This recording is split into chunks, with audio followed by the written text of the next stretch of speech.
Alright guys, welcome back to another Conspiracy Crypto. I'm your host of the most, Tobias Brown. In this video I wanted to go over not only crypto but conspiracy, because that's what this channel is about. It's about the conspiracy and the crypto and how they tie together. And I wanted to talk about the recent and still continuing, very sadly, California wildfires and compare it to a situation we had probably 5 or 6 years ago in Australia when we had the Australian wildfires and what happened there. Alright, so let's get into the crypto side of this first. As you can see, we're still in the red for the day, the week still down, the month still down for most things, the year, we're up in the green. But I want you to pay particular attention to this, and my good friend down here. These three, okay? Also H-bar if you're into that, but I'm not. So if you're into H-bar, I will do a video on it at some point, but I don't personally hold any. So XLM, XRP, XTC is where I am playing. Now, here we go. So this is the Los Angeles Times. Now, I think this whole thing, these whole horrible fires, are more to do with a train line than anything else. Okay? So if we actually look at the California fire map, this is what it looks like. Alright, so I mean, this is a better version here. Let's actually zoom in on this so we can actually look. So 18 fires are burning September the 10th. So that was a couple of days ago. Oh, yada, yada, yada. Okay, I want the map. Alright, so as you can see, the fires are burning pretty much all over California. Now, that is awful, and my heart goes out to all the people who have been affected by this. However, the same thing happened in Australia 5 or 6 years ago, and I believed at that time that was for a train line, a hyperspeed train line that they were going to put through. So here we are. This is the Australian map talking about the train line that's set to go between Melbourne, through Canberra, all the way to Brisbane. And this is the fire map from those fires back in 2019. As you can see, there is a bit of an overlap. There's not a massive overlap, but when you're purchasing land, you're not just purchasing little bits of land, you're purchasing massive bits of land. And if all those houses no longer exist, well, they can just change the train line, can't they, to their best possible route. As I said, this is something that happened in 2019. It was as a result of the people responsible for the fire safety literally not chopping down enough trees, not doing the fire breaks, not actually carrying out their job, because at the time, the money for those projects had actually been shelved. So they couldn't do what they were supposed to be doing. Same thing is currently at play here. The reason I'm saying this is because this was published in the Los Angeles Times in January the 7th, 2025. California's high-speed rail project faces pushback after new presidential administration. State leaders on Monday touted its progress to eventually connect Los Angeles to the Bay Area while linking a high-speed line between Southern California and Las Vegas. So it wasn't just to do with money, it's to do with the fact that people's houses were kind of in the way of the actual best way that this line could run. And this is the line that they wanted, and this is what they haven't built. The blue is what they haven't actually built yet, or they're environmentally protected zones. The green is what they have built, so they haven't built anything really. The yellow is proposed initial operation sectors. So this was in 2024. This was the planning and construction status of this rail line. So I think this is all to do with the coming 15-minute cities. I think all these big cities are being systematically destroyed on purpose. I mean, I'll give you an example. In the California fires, they were saying the water was turned off. Completely dry. How Los Angeles firefighters ran out of water. So this was all happening in the Palisade area, or Pacific Palisades area of Los Angeles. And this is a story written by the New York Times, published a couple of days back. And Captain Kevin Easton here, he's a firefighting team was one of the team of firefighters that was there. He was saying that everything was completely dry. They couldn't get water out of the hydrants. It was an absolute disaster, and there was no water even on Wednesday afternoon, hours after the hydrants have gone dry. There was still no water. Houses in the Highlands burned, becoming part of more than 5,000 structures destroyed by the Palisades fire so far. Now, its official line here, the official line taken, is that they're saying that the storage tanks that hold water for high elevation areas like the Highlands and the pumping systems that feed them could not keep pace with the demand as the fire raced from one neighbourhood to another. All right, that's one thing. The other thing was they had a reservoir in Pacific Palisades that was out of commission when the fire started.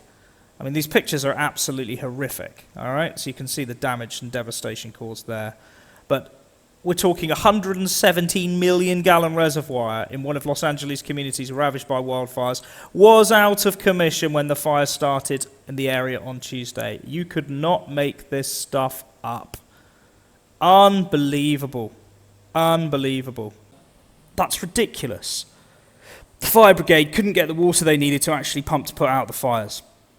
That's absolutely insane. Well, the same kind of thing happened in Australia, but it wasn't the water was turned off. They just stopped doing fire maintenance for 3 or 4 years. So they let, bits of branch build up on people's houses, trees overshadowing people's houses.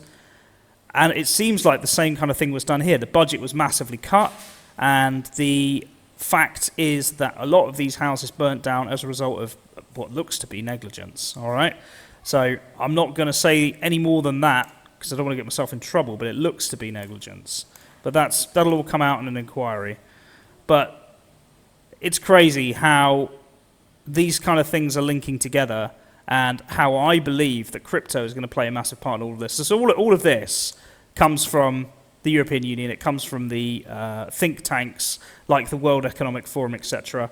So you've got the 15-minute city planning in action, which was actually released very recently by a guy. It's been in the works for a long time, but Carlos Monero was the guy you need to look up. Now, if you want to get a copy of this report, which I have, and I will put on another video, you can read the report here. You just put your name, last name, email, select sector, and actually download it yourself. And you can read it and see exactly where this is going, because all of this, as far as I'm concerned, is part of this. Okay. California had a lot of problems with smog, and the whole of the area was very, very highly populated, lots of cars. Well, it won't be if they put their new train line in.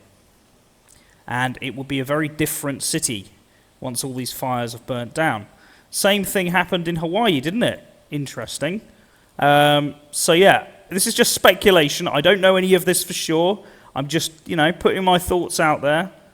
But a lot of this seems to be tying up very, very nicely with what's coming in the future. Now, one of the things you need to acknowledge is the fact that all of this very much does tie into crypto, because crypto will be leading the way in terms of the financial sector, in terms of the track and trace systems, and in terms of the partnerships with business as well. So we will be getting, whether we like it or not, we will be getting digital ID. The UK has already announced that this is coming this year. There you go, 1st of November. They've already put it into use, gov.uk. The government is enabling the use of trusted digital identity services in the UK. Digital identities give people another way to securely prove things about themselves, such as who they are, what their age is, without having to present physical documents. This work is led by the Office for Digital Identities and Attributes, which is part of the Departments of Science, Innovation and Technology. All right, so here we are. This is where we're currently living. So we're in 2025. This happened in February 2024, and it was updated in the 1st of November, so that's when it fully started going live. So by the middle of the year, I presume that everything will be going digital in the UK in terms of the ID, and VeChain, saying this here first, will be a huge factor in that, okay? But when it comes to the actual economy and it comes to the finances of this new world coming out in 2030, it's all about XRP, XLM, and XDC. Those are the 3 cryptos which are going to transform this whole world financial sector, which I've been saying for many years now. But I just wanted to bring you up to speed on what I think is happening with this California fire and why I think it's happening. Now, there is other reasons as well. I think it's also to cover up evidence, because there's been the whole P. Diddy scandal, and a lot of these celebrities are feeling the heat, literally. So maybe it's to kind of delete some of that, burn some evidence, get rid of some of the things that otherwise would have been exposed. That's quite interesting to me. And there's also, there's the religious point of view as well. Da Vinci was pointing out that potentially it could be an act of God, and other people are pointing out it could be an act of God. I'm not going with that. I think this was a definite act of man. You look at the fire tornadoes, you look at the evidence, it is just overwhelming that this was done. You've got houses bursting into fire, into flames, that were nothing to do with the fire. And the fire's miles away, and suddenly they catch fire. Sounds a lot like Building 7 to me. So anyway, that's where we are. What is coming is going to be huge, and out of the ashes, my friends, the phoenix will rise. So that's pretty much it for me. Please do like, subscribe, help grow the channel. This was a bit off topic, as you can see, but I focus more on the conspiracy than the crypto. But I do see a massive pump for XRP, XLM, XDC. It's coming now. We're already at 250. Let's have a look at the day. Where's my XRP? I can't even see it. XRP. Okay, so for the day, high was 255, not bad. Done a bit of dumping down again, but if you look, the trend line is definitely crawling up there, and I think we should see $4, $5, $6, $7 quicker than you can blink. Okay, so I think the cat is very much out of the bag. I think the new Trump administration and what's going to happen with them being so pro-crypto is going to push the prices of all these currencies up even further, and I think XRP is going to benefit more than most, all right? So you heard it here first. Do your own research. I'm not asking anyone to invest in anything, buy or sell anything. That's not what we do here. I just basically go over the news and find out trends which I think are going to be making you money in the future. But I do believe that something big is coming for California. I do believe it's this. And I think that this high-speed rail link will be the start of a 15-minute city kind of affair for the whole of the California district. And yeah, I think that's what's coming. And I think crypto is going to play a massive part in all of this. All right, so that's it from me. Hope you enjoyed the video, and I'll see you on the next one. Take care.